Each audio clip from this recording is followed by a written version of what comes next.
Hey guys, it's Ali here, and let's be real about something. Buying clothing in store is out, however, buying clothing online is in. Personally, I believe that buying clothing online is a lot easier than going to the store. You get to save a lot more time buying online rather than going in store, trying them on, and then waiting in a really long line to literally buy one thing. Please do not be that person. It's a lot easier to buy clothing from your home. It's quick, and plus you get to try everything on in the comfort of your own place. But all jokes aside, buying retail online has increased ever since the start of the pandemic, and it makes perfect sense why. If you all remember, there was a time when everything was locked down. You could not go into the mall because they were closed. That meant you couldn't buy in store. So what happened? Everyone flocked to buying clothing online, and there have been literal studies to show this as well.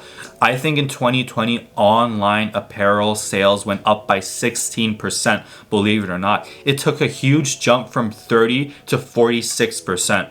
But one thing I know a lot of people complain about shopping online is just how frustrating it could be, especially when it comes to terms of price and sizing. However, all of you know that I got you because I myself have picked up on a couple of tricks throughout the years on how to buy clothing online. I am absolutely certain that if you follow my tips to the process of buying clothing online is going to be a lot easier. Okay, the first thing to keep in mind when buying clothing is knowing your fit.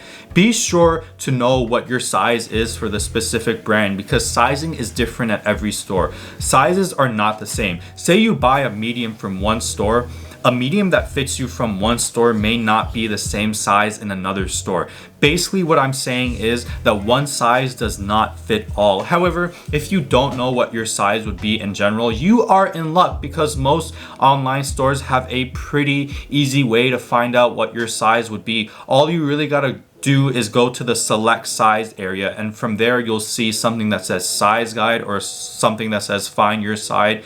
You can click on that.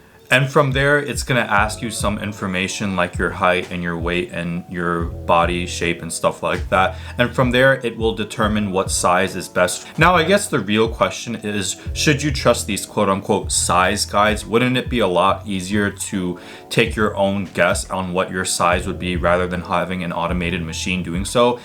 The answer to that question is no. You can actually trust these size guides to recommend you the best size. I've used these size guides quite a few times, and every time I've used it, I've gotten the best size for me.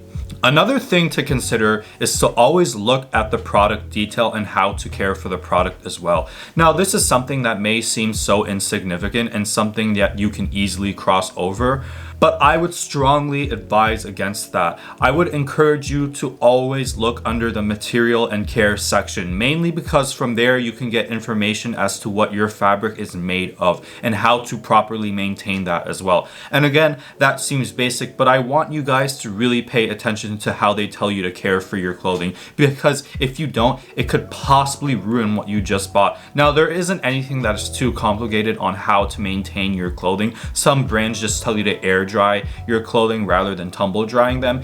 If they do tell you to air dry them, do not tumble dry them at all. This is something that happened to me a few times where I would buy new clothing and I would tumble dry it when I was supposed to air dry them, and they would literally shrink. I couldn't wear them anymore because they were so small. That's what can happen. Now, it's very important to look in the website specifically because they may not have this information on your clothing. This would be very important information that you would easily miss if you did not watch my video. So for the next tip, I'm going to put you guys on because what I'm about to tell you is something that most people do not know about.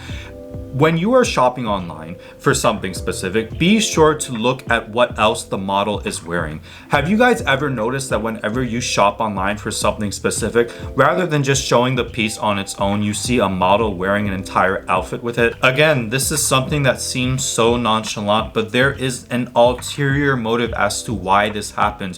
For one, it's for marketing purposes, and I will explain that in just a second. But be sure to pay attention to what the model is wearing when you're buying online, because if anything, that can point you to other things that the stores are selling. You see what I was saying before? It's all a marketing technique so you can buy more clothing. That's what they do.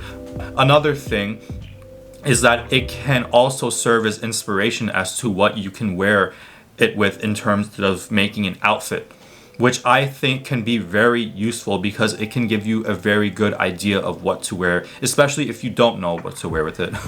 The last tip I got for all of you is to always set the shipping method to pick up from store, mainly because it's free. You don't have to pay for it at all. Standard shipping costs from $4 to $9 extra, so wouldn't it be easier to pick it up from the store instead? Also, if you are wondering, you could always do a return or exchange in store if needed, so it's pretty convenient altogether. That is about it for this video. As always, thank you guys for tuning in. The pleasure was all mine. These are 4 tips that you can use to make shopping online a lot easier. Let me know down below what you guys thought about it. Did my tips make shopping online easier? Let me know. But anyways, this is me signing off for this one. Peace.